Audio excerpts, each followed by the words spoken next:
कहानी शुरू 1172 में होती है और हमें एक राज्य दिखाया जाता है। इस किंगडम में बहुत से कबीले थे जिनके सरदारों को खान कहा जाता था, पर इन सरदारों की आपस में बिल्कुल भी नहीं बनती थी, जिसकी वजह से अक्सर औकात इनमें जंग हो जाया करती थी। फिर हमें एक कबीला दिखाया जाता है जिसका सरदार अपने 9 साल के बेटे के लिए उसकी बीवी ढूंढने निकलता है। उसके बेटे का नाम तेमुजिन था। सारा दिन सफर करने के बाद तेमुजिन के बाबा अपने दोस्त के पास जाते हैं। वहाँ भी तेमुजिन की मुलाकात एक छोटी लड़की से होती है जिसका नाम बूरते था। वो उससे पूछती है, तुम यहाँ क्या करने आए हो? जिस पर वो बताता है, मैं यहाँ पर अपनी बीवी ढूंढने के लिए आया हूँ। जिस पर वो मुस्कुराई और बोली, फिर तो तुम्हें मुझसे ही शादी करनी चाहिए। ये कहकर वो वहाँ से चली जाती है। तभी रात को तेमुजिन के डैड से कहते हैं, मुझे तुम्हारे लिए ऐसी लड़की की तलाश है जो कि किसी बड़े कबीले से हो। जिस पर वो अपने डैड को जवाब देता है कि मैं अपने लिए लड़की खुद ही ढूंढूंगा। अगले दिन कबीले की सारी लड़कियां उसके सामने खड़ी कर दी जाती हैं और उनमें बूरते भी मौजूद थी जिसको तेमुजिन पसंद करता था और तेमुजिन उसे चुन लेता है। तभी उन दोनों की एक दूसरे के साथ शादी करवा दी जाती है, लेकिन वो 5 साल के बाद ही एक दूसरे के साथ रह सकते थे क्योंकि ये उनके कबीले का एक रिवाज था। और तेमुजिन बूरते को एक लॉकेट देता है और कहता है, मैं जल्दी तुम्हारे पास वापस जरूर आऊंगा। इतना ही कह के तेमुजिन अपने डैड के साथ वापस चला जाता है। काफी लंबा सफर करने के बाद वो एक जगह आराम करने के लिए रुक जाते हैं और वहाँ पे देखते हैं एक दूसरा कबीला भी था जिनका सरदार तेमुजिन के डैड के लिए एक दूध का प्याला भेजता है, जो कि इस बात का मैसेज था जैसे कि वो लोग उनसे दोस्ती करना चाह रहे हों। वो कबीला उनकी तरफ दोस्ती का हाथ बढ़ा रहा था। इसके जवाब में तेमुजिन के डैड भी उनको दूध का प्याला भेजते हैं और तभी तेमुजिन के डैड का एक साथी बोलता है कि आपको पहले किसी और को दूध पिलाना चाहिए। पर तेमुजिन के डैड उस सरदार का भरोसा जीतना चाहते थे और सारा दूध का प्याला पी जाते हैं। और थोड़ा सा आगे जाने के बाद तेमुजिन के डैड अपने घोड़े से गिर जाते हैं और गिरते ही उनकी मौत हो जाती है। और यहाँ पर पता चलता है कि ये उस कबीले की एक चाल थी। उन्होंने दूध में जहर मिलाकर भेजा हुआ था। तेमुजिन के डैड के मरते ही उनके कबीले वाले उनकी लाश को छोड़कर चले जाते हैं क्योंकि उनका मानना ये था अगर उन्हें जिंदा रहना है तो उन्हें किसी मजबूत से कबीले का हिस्सा बनकर रहना होगा। तेमुजिन के डैड के मरने के बाद उनका एक खास आदमी कबीले के सारे लोगों को लेके अपने साथ चला जाता है और साथ ही साथ कबीले के सारे जानवरों को अपने कब्जे में ले लेता है। और उस खास आदमी के जाते हुए तेमुजिन की माँ उससे कहती है, तुम अच्छा नहीं कर रहे, एक दिन मेरा बेटा बड़ा होके तुम्हें जरूर मार देगा। और ये सुनकर वो आदमी बहुत डर जाता है और सोचता है कि क्या पता ये लड़का बड़ा होकर वाकई मुझे मार दे। और इसी के खौफ से वो खास आदमी तेमुजिन को मारने का फैसला करता है। पर उनके कबीले में रिवाज था वो बच्चों और औरतों को नहीं मारते थे, इसीलिए वो आदमी तेमुजिन की लंबाई नाप रहा था। वो एक पहिए से तेमुजिन की लंबाई नापते हैं पर वो उससे बहुत छोटा था, इसीलिए उसको बच्चा करार देके उसे छोड़ दिया जाता है। वो आदमी जाते हुए तेमुजिन की माँ से कहता है, मैं अगले साल इसे मारने जरूर आऊंगा। और थोड़ा सा वक्त आगे बढ़ता है और सर्दियां आ जाती हैं। तेमुजिन के पास बसने को कोई जगह नहीं थी, सर्दियां शुरू हो गई थी। उससे अपने डैड की बात याद आती है कि उसके डैड कहते हैं कि दूर पहाड़ों में हमारे देवता हैं जो हमारी मुश्किल में मदद करते हैं। और तेमुजिन वहां जाने का फैसला करता है। जाते हुए उसका पाँव जमे हुए पानी पर आ जाता है और वो उसमें गिर जाता है और वो डूबकर मरने ही वाला था। तभी वहाँ एक बच्चा आकर उसे पानी से निकालकर उसकी जान को बचा लेता है और वो तेमुजिन को अपने साथ ले जाता है। वो उसे अपनी जान बचाने पर शुक्रिया अदा करता है। और वहाँ पर उस लड़के का एक छोटा भाई भी था और दोनों भाई मिलकर उसे दूध के प्याले में अपना हाथ काटकर खून मिक्स कर देते हैं और कहते हैं, इसे पी लो जिससे तुम हमारे भाई बन जाओगे। तेमुजिन उस दूध को पी लेता है। वो अब तीनों भाई बन चुके थे। अगले दिन वो आदमी उसे ढूंढने आ जाता है जो तेमुजिन के डैड का साथी था। उसको तेमुजिन मिल जाता है और वो उसको अपने साथ ले जाता है। उसको वो लाकर उसकी दोबारा से लंबाई नापता है। तेमुजिन अब भी छोटा था। वो आदमी ये फैसला करता है वो जब तक तेमुजिन को कैदी बनाकर रखेगा, जब तक वो बड़ा ना हो जाए। वो उसके गले में लकड़ी का फंदा डालकर उसे अपना कैदी बनाकर रख लेते हैं। इनके कबीले में एक बूढ़ा आदमी था जो रोज तेमुजिन को खाना खिलाया करता था और उसके जख्मों पर मरहम भी लगाया करता था। वक्त ऐसे ही गुजरता रहता है। वो आदमी जिसने इसे कैद किया था, वो जब तिमुजिन की लंबाई नापता है, तिमुजिन अब भी छोटा था। एक दिन बहुत तेज बारिश शुरू हो जाती है और सब लोग अपने अपने हैमों में चले जाते हैं। और वो आदमी जो तिमुजिन का ख्याल रखता था, तिमुजिन को खाना खिलाता था, वो मौके का फायदा उठाकर तिमुजिन को आजाद कर देता है और कहता है भाग जाओ। तिमुजिन उस भारी फंदे के साथ भाग जाता है। भागते भागते तिमुजिन बहुत दूर आ चुका था और उस पहाड़ के देवता के पास पहुंच जाता है जिसके बारे में उसके डैड ने उसे बताया था। वहाँ ये एक भेड़िए को देखता है और इसका लकड़ी का फंदा भी खुद ही खुल जाता है।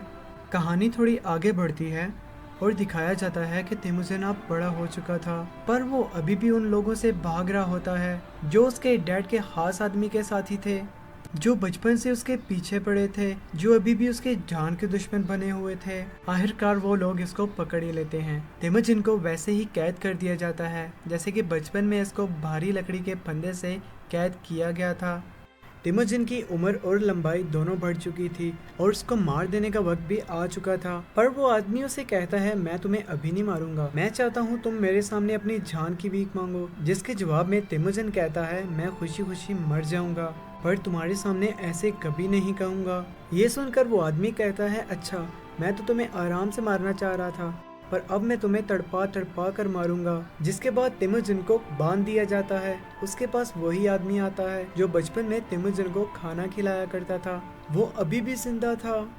एक रात जब उस आदमी के साथी जश्न मना रहे थे जिसने तिमुजिन को पकड़ा हुआ था, वो नशे की हालत में तिमुजिन के पास आता है। इस बात का फायदा तिमुजिन उठाता है। तिमुजिन अपने गले के फंदे से उस आदमी को मार मार कर कुचल देता है। वहाँ उस आदमी की मौत हो जाती है और अब तिमुजिन आजाद हो जाता है। सबसे पहले वो अपनी बीवी भोरते से मिलने जाता है जिसके साथ उसकी बचपन में शादी हो चुकी थी। भोरते भी अब बड़ी हो गई थी और काफी खूबसूरत भी। वो भोरते को लेकर अपनी माँ और बहन के पास जाता है। तिमुजिन की माँ जब ये देखती हैं उनका बेटा जिंदा है और वो बहुत खुश हो जाती हैं। उनकी जिंदगी हंसी खुशी चल रही थी। तभी एक दिन दूसरे कबीले के लोग इन पर हमला कर देते हैं क्योंकि तिमुजिन के डैड ने कुछ वक्त पहले इस कबीले के सरदार की माँ को अगवा किया था। जब ये सरदार छोटा था और आज ये बड़ा हो चुका है, इसने कसम खाई थी कि वो अपनी माँ का बदला जरूर लेगा। इसीलिए अब ये तिमुजिन की बीवी को अगवा करके अपने साथ ले जाता है। और अब क्योंकि तिमुजिन इनका मुकाबला करने के लिए अकेला काफी तो नहीं था, इसलिए ये मदद के लिए अपने पुराने भाई के पास जाता है जिसने इसको अपना खून दूध में मिक्स कर बचपन में पिलाया था। वो भी कबीले का एक ताकतवर सरदार बन चुका था। जब तिमुजिन इसको अपनी बीवी के बारे में बताता है तब वो कहता है हमें उस कबीले से जंग लड़ने के लिए 1 साल चाहिए क्योंकि वो कबीला बहुत ताकतवर है और हमें अपने लोगों को बहुत मजबूत करना होगा। इसी तरह दिन, महीने और 1 साल गुजर जाता है। तिमुजिन अपने भाई के साथ उस कबीले पर हमला कर देता है और उन सब लोगों को मार देते हैं और एक टेंट में तिमुजिन को उसकी बीवी भी मिल जाती है। लेकिन अब वो उस कबीले के सरदार के बच्चे की माँ बनने वाली थी, पर फिर भी तिमुजिन उससे बहुत प्यार करता था और उससे गले लगा लेता है। जो कुछ भी इस कबीले को मारकर उसे मिला था वो सब लोगों में बांट देता है जो इसके साथ लड़ रहे थे और उनके घर वालों को भी जो इसके साथ लड़ते हुए मारे गए थे। उसकी रहमदिली को देखकर उसके भाई के कबीले के लोग भी उसके साथ शामिल हो जाते हैं। तिमुजिन का एक मजबूत कबीला बन चुका था। लेकिन तिमुजिन का भाई जब ये देखता है उसे तिमुजिन से नफरत हो गई थी। एक दिन तिमुजिन के लोग उसके भाई के साथियों को देख लेते हैं जो उनके घोड़े चुरा रहे थे। तभी एक आदमी उनको देख लेता है और उन पर तीर से हमला कर देता है और तीर एक आदमी को लग जाता है। और जब वो जाकर देखते हैं वो उसके भाई का बड़ा भाई था जिसको अब तिमुजिन से नफरत हो गई थी।